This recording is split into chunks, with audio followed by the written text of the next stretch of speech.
नमस्कार, मैं हूं प्रियंका संभव। मनी 9 पर हम हर दिन 2 से 3 बजे आपसे लाइव जुड़ते हैं और हमारी कोशिश होती है कि पर्सनल फाइनेंस के जिस भी प्रॉब्लम को लेकर आप परेशान हैं उसे हम दूर कर सकें। तो सोमवार से लेकर शुक्रवार अलग अलग टॉपिक पर हम बात करते हैं और आज है गुरुवार का दिन जब हम बात करते हैं overall financial planning, personal finance पर। आज हम फोकस करने वाले हैं कि इस बार के बजट में स्मॉल सेविंग स्कीम यानी छोटी बचत योजनाओं में किस तरह के बदलाव हुए हैं और इन बदलावों के बाद हमारे पास कई सवाल इससे जुड़े हुए पहुंच रहे थे। तो उन सवालों का हम आपको जवाब देंगे, लेकिन उससे पहले मैं आपको बताना चाहूंगी कि आप हम तक कैसे पहुंच सकते हैं। तो कैसे भेजें आप अपने सवाल। सबसे पहले तो आप अगर इस लाइव ब्रॉडकास्ट से जुड़े तो हमारे कमेंट बॉक्स में अपने सवाल लिख सकते हैं।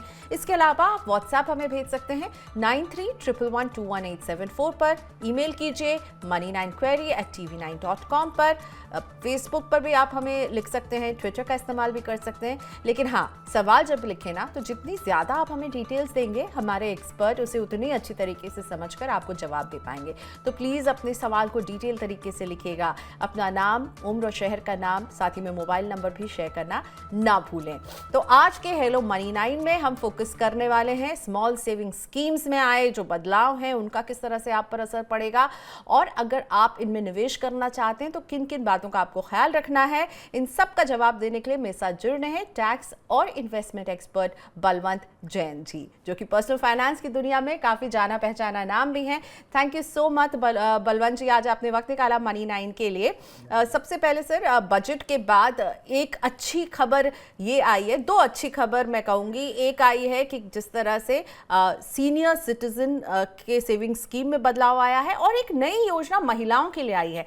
तो लेडीज फर्स्ट को फॉलो करते हुए पहले मैं ये महिला बचत योजना के बारे में आपसे पूछना चाहूंगी। आपने स्कीम के बारे में कितना पढ़ा है, कितना समझे हैं, आपको ये स्कीम कैसी लग रही है? महिलाओं के लिए एक अलग योजना जो सरकार लेकर आई है। वो देखिए प्रियंका की ये जो महिला सम्मान बचत योजना या जो भी स्कीम है वो बजट में अनाउंसमेंट हुआ है, पर जो प्रॉपर स्कीम है, स्कीम का फ्रेमवर्क है वो अभी तक नहीं आया है। तो जहां तक मैं सुन पाया, समझ पाया हूँ, यह 2 साल के लिए है जो 1 अप्रैल से खुलेगी और जिसमें कोई भी फीमेल अपने नाम से या जो डॉटर है उनके नाम से इन्वेस्ट कर सकते हैं और शायद 7.5% का ब्याज उस पर मिलेगा। इससे ज्यादा जानकारी मतलब पब्लिक डोमेन में मेरे हिसाब से अभी तक नहीं है। एक सवाल, क्योंकि आप टैक्स को भी इतनी भली भांति समझते हैं, सबके मन में उठ रहा है बलवंत जी, इस पर आप कुछ क्लैरिटी अभी सरकार की तरफ से नहीं आई, पर आपको क्या लग रहा है, क्या इसमें टैक्स की छूट, यानी हम जब भी कोई निवेश करते हैं किसी छोटी बचत योजना में तो हमें ATC डिडक्शन का लाभ मिलता है। कुछ ऐसी स्कीम्स हैं जिसमें जब आपको रिटर्न मिलता है तो वो भी टैक्स के मद में उसे माफी मिल जाती है और आपको उस पर कुछ टैक्स नहीं चुकाना होता है।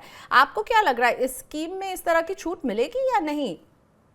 देखिए प्रियंका, अगर इस स्कीम में अगर छूट देनी होती तो जो सेक्शन 80C है जो निवेश करने वालों को 1.5 लाख रुपए तक का छूट देता है, या जो सेक्शन 10 है जिसमें इनकम का एग्जम्पशन है, भले वो PPF की इंटरेस्ट की इनकम हो या दूसरी जो एग्जम्प्ट इनकम है उसमें प्रोविजन है, तो न तो सेक्शन 10 में अमेंडमेंट किया गया है और न सेक्शन 80C में कोई अमेंडमेंट किया गया है। तो मुझे लगता नहीं कि गवर्नमेंट की कोई इंटेंशन मतलब जो इन्वेस्टमेंट के टाइम पे या जो उस पे होने वाली इनकम पे कुछ भी टैक्स बेनिफिट देने की है। ठीक है, अगर टैक्स बेनिफिट नहीं देना चाहती है तो फिर इसमें मतलब सीधे सीधे सरकार कह रही कि देखिए आप अपनी बचत और अपने निवेश का ख्याल रखिए, हम आपको इसमें टैक्स बेनिफिट नहीं देंगे। Right right. Okay, so tax के इंसेंटिव के लिए निवेश नहीं करें, ये बहुत बड़ा मैसेज मैंने बजट से जो मुझे जितना समझ में आता है। बलवंत जी, दूसरी एक अच्छी अनाउंसमेंट हुई है वरिष्ठ नागरिकों के लिए। सीनियर सिटीजन सेविंग स्कीम का दायरा जो है उसमें निवेश के दायरे को बढ़ा दिया गया। अभी तक सीनियर सिटीजन जो है उसमें 15 लाख का निवेश करते थे, सीधा इसे डबल करके 30 लाख पहुंचा दिया गया है। इस मूव को आप कैसे देखते हैं? देखिए प्रियंका, यह बहुत अच्छा मूव है। मतलब एक बार व्यक्ति जब रिटायर हो जाता है तो उसके पास जो किटी है, जो कॉर्पस है, उसके साथ रिस्क नहीं लेना चाहता और उसकी एक्सपेक्टेशन भी रहती है कि मुझे कुछ फिक्स रिटर्न मिले। तो उसके हिसाब और उसके लिए सीनियर सिटीजन के लिए अभी तक तो दो ही एवेन्यू थे, 15 लाख रुपए आप सीनियर सिटीजन सेविंग स्कीम में डालो और 15 लाख रुपया प्रधानमंत्री वय वंदना योजना में डालो। क्योंकि अभी ये इस पे जो मिलने वाला इंटरेस्ट है वो भी 8% हो गया, वो कंपेरेबली बाकी दूसरी स्कीम से ज्यादा है। और चूंकि अभी आप 30 लाख रुपए पर सीनियर सिटीजन इन्वेस्ट कर पाएंगे तो ये सीनियर सिटीजन के लिए बहुत बहुत रिलीफ है। बिल्कुल रेगुलर इनकम में लेगा, अच्छा ब्याज है, 8% का ब्याज अभी आपको कहीं नहीं मिल रहा होगा, तो उस हिसाब से एक अच्छा मूव है वरिष्ठ नागरिकों के लिए। अब बात करते हूँ जो मंथली इनकम स्कीम है उसके भी दायरे को बढ़ा दिया गया ना। पहले हम शायद सिर्फ 4.5 लाख रुपए डिपॉजिट कर पाते थे, अब 9 लाख जो है वो डिपॉजिट कर पाएंगे। हाँ प्रियंका, जैसे जैसे आपने बताया कि सीनियर सिटीजन सेविंग स्कीम में आप कितना निवेश कर सकते हो वो डबल कर दिया गया है। इसी तरह से जो पोस्ट ऑफिस की जो MIS स्कीम है उसमें भी 4.5 की जगह आप 9 लाख रुपया पर पर्सन इन्वेस्ट कर सकते हैं। और अगर आप जॉइंट अकाउंट खोल सकते हैं तो आप उस अकाउंट में 18 लाख रुपया निवेश कर सकते हैं। तो ये जो लोग रिस्क नहीं लेना चाहते हैं, जिनको फिक्स इनकम चाहिए, उनके लिए बहुत बढ़िया प्रोविजन है। चलिए, तो फिर हम देख रहे हैं कि स्मॉल सेविंग स्कीम में कुछ स्कीम्स में उनका दायरा बढ़ा दिया गया है। वरिष्ठ नागरिकों की स्कीम में हमने देखा 15 लाख से अब उसमें 30 लाख तक के निवेश की अनुमति मिल गई है। और MIS पोस्ट ऑफिस की ये जो मंथली इनकम स्कीम है, इससे भी लोग पैसे ड्रॉ करते हैं अपने मंथली खर्चों के लिए। इसको भी 4.5 लाख से 9 लाख पर पर्सन कर दिया, यानी 2 लोग करेंगे तो 18 लाख तक वो इसमें निवेश कर पाएंगे।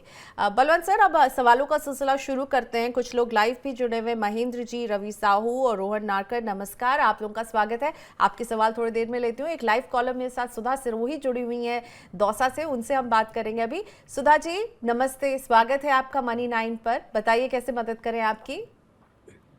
हाँ जी मैडम, खम्बा गणी। मेरी एक 5 साल की बेटी है जी। तो क्या महिला सम्मान बचत पत्र में भी बिटिया के नाम से निवेश कर सकती हूँ? चलिए, शुक्रिया, आपने जिस तरह से मुझे हेलो कहा मुझे बहुत अच्छा लगा। खम्मा घनी, मुझे नहीं पता उसका जवाब कैसे देते हैं, पर शुक्रिया इस सवाल के लिए, और सवाल भी अहम है इनका। बलवंत सर, 5 साल की बिटिया के लिए क्या ये निवेश कर पाएंगी इस 2 साल वाली स्कीम में, महिला बचत योजना में? मैं भी वैसे मारवाड़ी हूं तो सुधा जी को खम्मा घड़ी कह देता हूं। तो और जैसे मैंने अभी बताया आपको, ये जो महिला बचत पत्र स्कीम जो जारी की है वो किसी भी फीमेल के नाम से इन्वेस्टमेंट किया जा सकता है 2 लाख तक 2 साल के लिए। उसमें कोई एज की कोई लिमिट नहीं है। जैसे जो सुकन्या समृद्धि स्कीम है उसमें एज लिमिट है, इसमें कोई एज लिमिट नहीं है। तो आप अपनी बेटी के नाम से निवेश कर सकती है। ठीक है सुधा जी, तो आप बिल्कुल अपनी बिटिया के नाम पर भी ये महिला सेविंग सर्टिफिकेट खरीद सकती हैं। लेकिन बलवंत सर, अगर मैं आपसे ये पूछूं कि बेटियों के लिए, जो 13 साल से कम उम्र की बेटियों के लिए आपने ये जिक्र किया सुकन्या समृद्धि योजना भी है, तो क्या 5 साल की बेटी है, आप उन्हें सलाह देंगे कि वो सुकन्या समृद्धि योजना चुने महिला बचत योजना के सामने, या आपको लगता है कि महिला बचत योजना इनके लिए ज्यादा बेहतर रहेगी? देखिए प्रियंका, ऐसा है कि आप कोई भी निवेश करें, आपका गोल से मैप होना जरूरी है। आप घर से बाहर निकले तो आपको डेस्टिनेशन पता होना चाहिए। तो मालूम है मुझे पहला लेफ्ट लेना है या पहले राइट में जाना है। तो अगर जैसे बच्चे की पढ़ाई या शादी के लिए अगर पैसा इकट्ठा करना चाहती है तो सुकन्या समृद्धि स्कीम जो है वो मेरे हिसाब से बेहतर ऑप्शन है। ठीक है, क्योंकि ध्यान रखिएगा कि अभी जो ये महिला बचत योजना है ये केवल 2 साल की स्कीम है, 2025 तक ही खुली है, और 2 साल के बाद आपके पैसे जो है वो मैच्योर हो जाएंगे और आपको वो वापस मिल जाएंगे, अभी तक जो डिटेल्स है उसके मुताबिक। पर हाँ, सरकार की तरफ से हम एक डिटेल का इंतजार इस पर अभी भी कर रहे हैं। राजेश राय बिहार से जुड़ रहे हैं, दानापुर से। नमस्ते राजेश जी, कैसे मदद करें हम आपकी? नमस्ते मैम, शुक्रिया आपका। राजेश जी माफ कीजिएगा, आपकी आवाज बहुत धीमे आ रही है। मैं अपनी टीम से कहूंगी कि थोड़ी सी इनकी वॉल्यूम प्लीज बढ़ा देंगे। जी राजेश जी बोलिए। जी मैडम, आपको आवाज आ रही है हमारी? हाँ हाँ बिल्कुल आ रही है। नमस्ते। नमस्ते मैम, कैसी हैं आप? मैं ठीक हूँ, आप कैसे हैं? मैम हम भी बढ़िया हैं। आपसे सवाल पूछना था। पूछिए पूछिए। जी मैम, सरकार बजट में महिला सम्मान बचत पत्र नाम से जो नई योजना लॉन्च की है, तो मैम इसी के बारे में पूछना था। मैं सोच रहा था कि माँ के लिए ये योजना का लाभ उठाऊं, लेकिन थोड़ा कंफ्यूज हूँ। जिस पे अब टैक्स लगेगा, पता नहीं क्या कंफ्यूजन है, तो समझ में नहीं आ रहा। तो ये जानना चाह रहे थे हम मैम कि योजना में निवेश से किन लोगों को और कैसे फायदा होगा, और ये निवेश क्या बैंक एफडी से बेहतर है, ये भी जानना। धन्यवाद राजेश जी हमसे संपर्क करने के लिए। बलवंत सर, अपनी माता जी के लिए राजेश ये निवेश करना चाह रहे हैं, टैक्स छूट नहीं मिलेगी ये इन्हें खटक रहा है, और दूसरा हिस्सा कि बैंक एफडी से क्या ये बेहतर है अगर वो बैंक में एफडी कर दें माता जी के नाम पर, या चुने इसको? देखिए राजेश जी, ऐसा है कि आपको निवेश पे तो टैक्स बेनिफिट नहीं मिलेगा, आपकी इनकम पे भी टैक्स बेनिफिट नहीं मिलेगा। अगर आपकी मदर सीनियर सिटीजन है तो अगर आपकी मदर एफडी में निवेश करती है, बैंक एफडी में, और अगर बैंक एफडी की जो रेट है वो भी अगर 7.5% से कम नहीं है, बहुत सी बैंक 7.5% ऑफर कर रही है, तो यह कम से कम टैक्स फ्रेंडली हो जाती है बैंक एफडी, क्योंकि उसमें सेक्शन 80 टीटीबी के तहत सीनियर सिटीजन को हर एक स्रोत से, जो बैंक, पोस्ट ऑफिस वगैरह है, वहां से जो ब्याज मिलता है, भले वो सेविंग अकाउंट हो या एफडी हो, 50,000 रुपये तक का टैक्स डिडक्शन मिलता है। ऐसा ही टैक्स डिडक्शन ये जो महिला बचत पत्र स्कीम जो आएगी उस पर अभी तक तो अनाउंस नहीं हुआ है। तो टैक्स के लिहाज से राजेश जी आप शायद एक टैक्स सेवर एफडी अगर चुन लें तो वो आपके लिए ज्यादा मुफीद रहेगी।